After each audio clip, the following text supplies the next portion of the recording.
Dalawang truck, isang SUV at isang trailer truck ang nagkarambola at nagdulot ng mabigat na daloy ng trapiko sa Osmeña Highway kaninang madaling araw. Ang sospek at driver ng trailer truck nakaidlip umano sa pagmamaneho. Magbabalita si Boy Gonzales. Nagdulot ng pagbagal ng daloy ng trapiko kung galing sa Makati City patungong Maynila dahil sa aksidente ng karambola ng apat na sasakyan sa northbound lane ng Osmeña Highway sa San Andres, Maynila. Kinabibilangan nito ng dalawang truck, isang SUV at trailer truck na may kargang backhoe.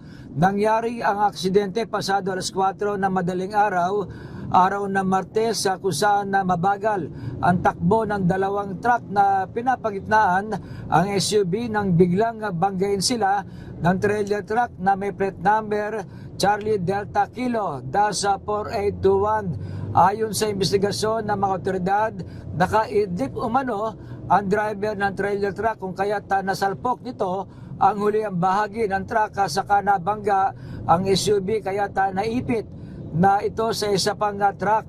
Nagtamo naman ng gasgas sa noo ang sakay ng SUV habang hindi naman naapektuhan ang ibang pasahero na may karga pang bata kung saan hindi na ito nagpadala pa sa ospital. Para sa MBC TV Network News, ito si Boy Gonzales, una sa Pilipinas, una sa Pilipino.